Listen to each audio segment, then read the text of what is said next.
Nous voilà à la troisième étape de la voie de Jésus. Après aller et aimer, c'est le moment de faire une pause, de s'arrêter d'agir vers l'autre pour prier.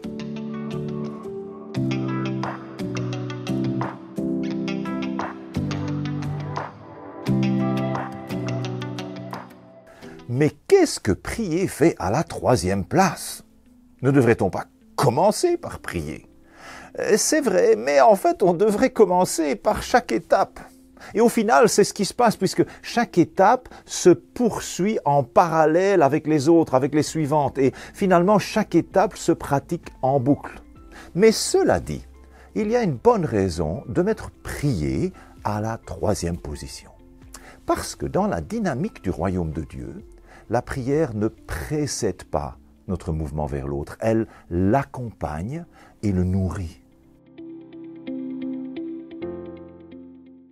La prière, ce n'est pas un préambule, c'est une manière de vivre. C'est une posture qui transforme notre manière d'agir et d'interagir avec le monde. Les disciples étaient tellement impressionnés par la vie de prière de Jésus, si différente des prières toutes faites, religieusement répétées qu'ils connaissaient, que ce soit dans les moments simples de sa vie, ou dans ces temps où il disparaissait pour retrouver son Père sur la montagne, les disciples étaient tellement impressionnés que c'est la chose qu'ils lui ont demandé spécifiquement de leur apprendre. « Seigneur, apprends-nous à prier ». Quelle chance pour nous qu'ils aient posé cette question, parce que Jésus va leur donner et nous donner aussi ce modèle de prière extraordinaire, le Notre Père. Bon, on ne va pas ici épiloguer sur ce que le Notre Père est devenu pour beaucoup, comme une litanie, presque une formule magique. Non, non. Revenons à la richesse de l'enseignement de Jésus sur la prière. Bien sûr, Jésus va condenser toutes les dimensions de la prière. L'expression de nos besoins matériels, spirituels, notre louange, notre adoration à Dieu. Et d'ailleurs, c'est ce que nous prions le plus souvent. Pourtant, en première position, juste après l'introduction, une salutation pleine d'adoration, « Notre Père, que ton nom soit sanctifié », tout de suite après, il a mis une priorité que nous oublions souvent. « Que ton règne vienne, ta volonté soit faite sur la terre comme au ciel. » C'est une aspiration à ce que le règne de Dieu, ou le royaume de Dieu, notre préoccupation première, comme Jésus l'a souligné dans son sermon sur la montagne, ce règne de Dieu devrait donc être la priorité de notre vie de prière. C'est cette réintégration, cette restauration du règne de Dieu, exclu de notre monde par le péché, donc confiné au ciel, nous prions pour qu'il revienne sur la terre. Et voilà notre objectif numéro 1, dans nos prières et dans nos actes. Parce que prier, ce n'est pas seulement présenter une liste de requêtes à Dieu. Prier sans cesse, comme dit Paul aux Thessaloniciens, c'est d'abord une posture de vie. C'est confirmer notre connexion permanente, dépendante de Dieu, pour nous rappeler sans cesse que c'est Dieu qui est au cœur de tout, que tout est à lui, et tout est pour lui. C'est son monde, sa création, son plan, sa mission, son évangile, son royaume, et même nous sommes ses enfants, son Église. Et même quand nous passons à l'action, c'est encore lui qui produit en nous le vouloir et le faire pour son projet bienveillant. C'est lui qui a tout commencé et c'est lui qui terminera. C'est lui qui est à la manœuvre. C'est son grand projet de restauration de toutes choses qui se réalise en nous, à travers nous et autour de nous. Prier nous remet à notre place en mettant d'abord Dieu à la sienne, au centre de tout. Prier nous replace consciemment sur la voie du royaume de Dieu aujourd'hui. Prier nous aide aussi à prendre conscience de cette action continue de Dieu dans le monde pour l'accomplissement de son grand projet, son projet de restauration de son royaume. Et cette action est là, même sans nous, avant nous. quelle prétention de penser que Dieu ne travaille que par nous, les chrétiens, ou par l'Église. Quand nous restons en contact permanent avec Dieu par une posture de prière, nous pouvons discerner l'action de Dieu dans le monde, même à travers les incroyants. Ça me fait penser à Cyrus le Perse, l'empereur perse dans l'Ancien Testament. Dieu peut utiliser les incroyants pour plus de justice dans la société, pour prendre soin même de ses enfants, et même pour permettre l'avancement de l'Évangile. Dieu est aussi à l'œuvre directement dans le cœur des gens. C'est une des grandes erreurs que nous faisons souvent. Nous pensons que c'est à nous de convaincre, c'est à nous d'expliquer, à nous de faire naître la foi chez l'autre. Mais en réalité, Dieu travaille bien avant nous. La mission ne repose pas sur nous. La mission n'est pas l'affaire de l'Église, la mission repose sur Dieu. Dans le livre des Actes, au chapitre 18, Paul arrive à Corinthe. Il est fatigué, découragé. Il a prêché dans d'autres villes et il a essuyé des refus, des moqueries, des oppositions. Il commence probablement à se demander s'il doit continuer. Et c'est à ce moment-là que Dieu lui parle dans un songe et lui dit « N'aie pas peur, j'ai un peuple nombreux dans cette ville. » Oh, pourtant personne n'était jamais venu évangéliser à Corinthe. Non, ce que Dieu lui dit, d'une autre manière, c'est « Paul, tu n'es pas en train de labourer un champ stérile. Mon travail a déjà commencé ici. Ce que tu fais, c'est simplement te joindre à ce que j'ai déjà mis en place. » Ça, c'est une réalité qui change tout. Dieu ne nous envoie jamais quelque part sans y avoir déjà préparé le terrain. Il nous précède toujours, et même bien souvent, il nous attend. Bien sûr, il a choisi de nous impliquer, même si franchement, il pourrait le faire bien mieux sans nous. Pourtant, il nous engage, mais comme collaborateurs avec lui, collaborateurs, co-ouvriers dans son travail. Ainsi, dans la plupart des cas, le chemin du salut pour une personne implique 3 dimensions, 3 parties. Dieu, l'autre, la personne elle-même, et nous. Nous comme collaborateurs de Dieu. Alors, bien sûr, d'abord, Dieu, évidemment. C'est lui d'abord qui a tout fait, en nous aimant le premier et en nous offrant la solution à notre péché en Jésus. Mais le travail de Dieu ne s'arrête pas là. Il se tient proche de chacun pour les attirer à lui. Pour qu'ils se laissent attirer. Pour, comme dit Paul à Athènes, pour qu'il le cherche, qu'il s'efforce de le trouver, même sans le connaître, même sans le voir, en tâtonnant, dit Paul. Donc il y a cette attraction extérieure de Dieu. Elle est essentielle. Jésus l'a bien précisé. Personne ne peut venir à moi si le Père ne l'attire. Mais Dieu a aussi implanté au tréfonds de l'être humain le sens de l'éternité, dit l'Ecclésiaste. Même si ce grand projet de Dieu reste mystérieux, d'ailleurs l'Ecclésiaste continue, sans que l'homme puisse appréhender l'œuvre que Dieu accomplit du commencement à la fin. Donc la plupart des gens autour de nous ne se rendent pas compte de ce grand projet que Dieu est en train de développer. Pourtant, il y a quand même quelque chose dans le cœur de l'homme. Alors ce n'est pas Dieu n'est pas dans le cœur, mais il y a une conception d'autre chose, d'une autre dimension à la vie, un sens de l'éternité. Et puis Dieu nous envoie vers l'autre pour l'aimer inconditionnellement, pour manifester ce projet de Dieu, ce royaume de Dieu, le rapprocher de l'autre, le rendre visible à travers notre vie d'engagement, de consécration pour l'autre à l'image de Jésus. Alors, tous ces éléments, l'attraction de Dieu, le sens inné à l'intérieur de l'autre et notre expression tangible de l'amour de Dieu, les 3 vont résonner et potentiellement ouvrir une opportunité pour que le mystère de Jésus puisse être dévoilé par nos paroles. Et là, nous avons encore plus besoin de prier. En fait, nous avons besoin de prier pour discerner cette résonance, pour discerner, vous allez voir, qui, quand et comment. Alors, discerner qui? Alors, on le sait, Dieu, la Bible dit, Dieu veut que tous les hommes soient sauvés. Mais nous savons aussi que seulement certains vont laisser cette résonance secouer leur vie et vont se mettre en recherche et trouver Jésus. Il y en a peu qui le trouvent, dit Jésus. Et Dieu, tout au long de leur parcours, va alimenter leur recherche par des événements, des rencontres, même sans nous. En fait, si on regarde la croissance journalière de la première église à Jérusalem, dans le livre des Actes, à la fin du chapitre 2, voilà ce que ça dit à partir du verset 46 et 47.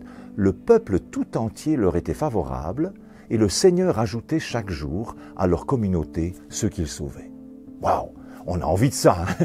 On a envie de vivre des églises comme ça, on a envie de vivre que Dieu ajoute chaque jour des nouvelles personnes. Mais attention à ce que Luc nous dit là. D'abord, ces premiers chrétiens, ces disciples, ils avaient la faveur du peuple. Première chose.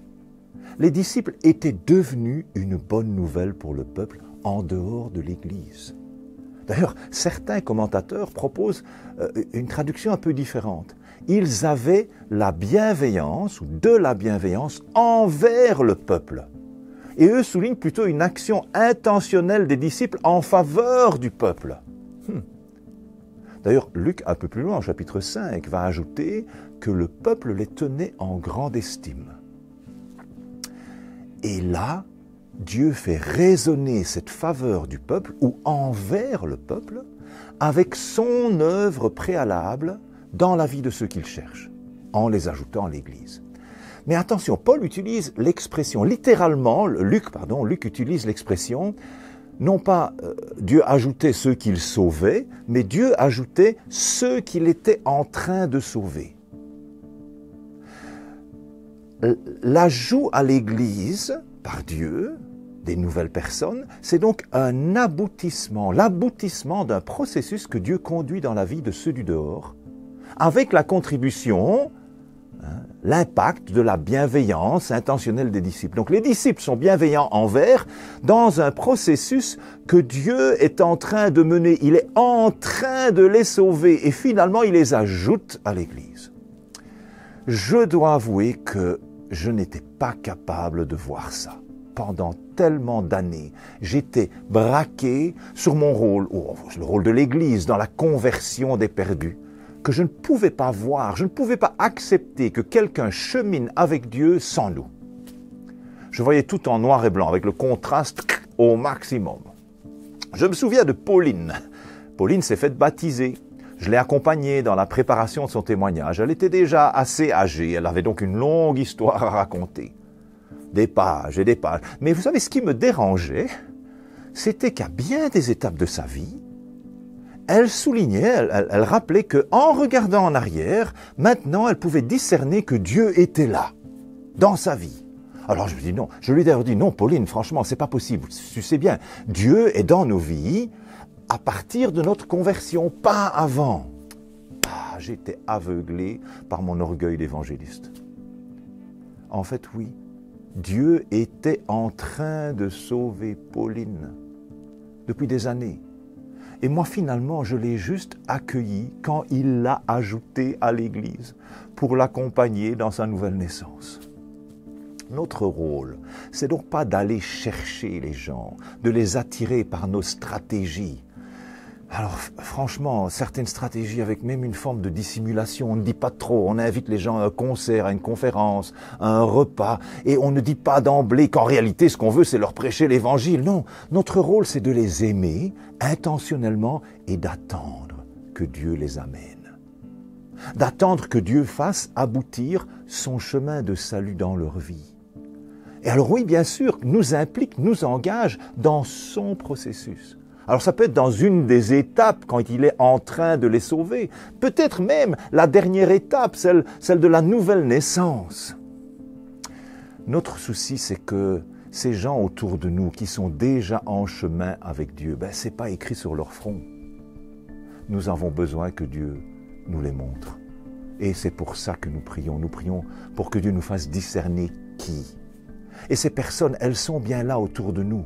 Celles que Jésus appelle les personnes de paix, pour reprendre son expression. C'est quand il envoie ses disciples en éclaireurs, en mission. Il les encourage en fait à se concentrer sur cette personne de paix, celle qui sera toute prête, préparée à l'avance pour les accueillir, les écouter. Elle leur dit même, restez chez elle.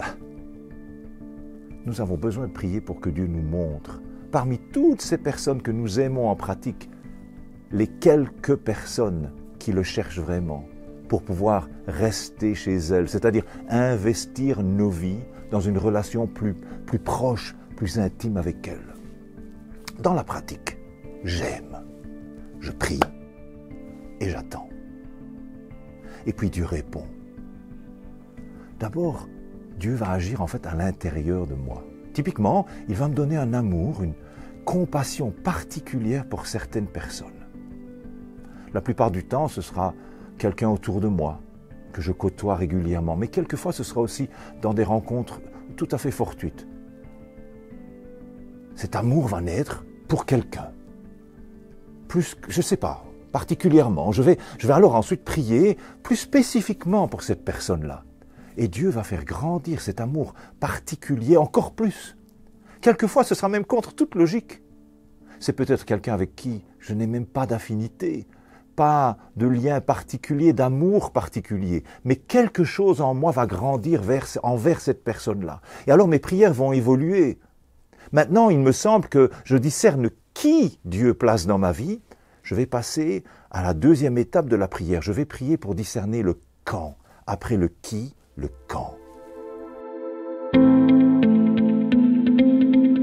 Paul, l'apôtre Paul, l'expert dans la communication de l'Évangile, il savait très bien que tout dépendait du bon moment. Il écrit à ses amis de Colosse, les Colossiens, de prier pour lui. Et voilà ce qu'il leur demande, que Dieu nous ouvre une porte pour la parole. Parce que Paul, il sait très bien qu'il ne peut pas forcer la porte lui-même, que toute son expertise ne servira à rien si ce n'est pas le temps de Dieu. Il va même reprendre la même idée quelques versets plus loin, mais en exhortant les Colossiens à racheter le temps. Et la version du Sommeur traduit « Mettez à profit toutes les occasions qui se présentent à vous ». Les occasions qui se présentent, parce que évidemment nous savons qu'une occasion ne se présente pas toute seule comme par hasard, mais que c'est Dieu qui arrange les circonstances et produit les opportunités. En grec, il y a deux mots pour exprimer le temps. Alors il y a le mot chronos comme dans chronomètre, qui désigne en fait le temps qui passe, qui s'écoule. Mais non, ici Paul utilise un autre terme, kairos, pour souligner un moment précis, une fenêtre d'opportunité, un momentum préparé par Dieu. Paul avait appris à attendre et à chercher ce momentum, ces portes ouvertes par Dieu. À Éphèse, à Troas, à Corinthe, à Colosse, plusieurs fois il utilise cette même expression de la porte ouverte. Alors franchement, c'est un changement radical de perspective. Nous avons souvent cette idée qu'il faut provoquer les opportunités, forcer les conversations, organiser des événements pour que les gens entendent parler de Jésus. Mais là, la Bible nous montre une autre approche. Prier pour reconnaître, discerner les moments où Dieu ouvre une porte. Attendre son kairos. En fait, quand on voit même les grandes prédications d'évangélisation dans le Nouveau Testament, on va dire que ce n'était pas avec une personne en particulier, devant une foule. En fait, il s'agissait aussi d'un kairos, un temps peut-être collectif, mais quand même une porte ouverte par Dieu lui-même. Pensez Pierre à la Pentecôte, il n'avait pas préparé l'histoire des langues de feu et tous les gens autour. Étienne qui va se faire lapider. Acte 7, grande prédication. Paul à Athènes dans l'Aréopage. Il n'a pas choisi, on l'a amené là. Et plus tard, Paul se fait arrêter par les Romains. Il est amené à la forteresse Antonia qui surplombe le temple. Et là, paf, il peut prêcher. Chaque fois, ils n'ont pas préparé. C'est Dieu qui a produit le kairos, même collectif. Comprenons-le bien. Il ne s'agit pas de prier et puis d'être, de se reposer dans une attente un peu paresseuse là. On ne sait jamais, on verra bien. Non, c'est une attente dans l'expectative. C'est-à-dire, je prie, j'attends, mais j'attends parce que je sais que certainement Dieu va ouvrir une porte. C'est un peu comme l'attente dans les starting blocks d'un athlète. Il attend le moment où, certainement, Dieu va créer l'opportunité. Restons donc attentifs et prêts pour saisir, racheter le kairos, racheter le temps. Concrètement, je prie pour les personnes que Dieu met particulièrement sur mon cœur. Et puis, j'investis ma vie dans leur vie. Et je prie ensuite en attendant, dans l'expectative que Dieu ouvre une porte. C'est une posture de prière qui attend le moment qui va certainement venir. Et Dieu, par son esprit, va ouvrir son kairos. Évidemment, pas toujours dans mon planning. mais là, quand ça vient, je le saurai, il me faudra alors racheter le temps, saisir le kairos de Dieu. Et pratiquement la plupart du temps, c'est l'autre qui me tend une perche. C'est l'autre qui vient avec une question, une remarque. Et tout à coup, il y a comme une lumière qui se met à clignoter dans ma tête. C'est le Saint-Esprit, je sais pas. Et je sais que c'est le bon moment. Mais là, qu'est-ce que je dois dire? Parce que ce kairos, je ne veux pas le gaspiller. Et donc après le qui, prier pour qui, après le quand, prier pour quand, ma prière continue d'évoluer pour discerner le comment.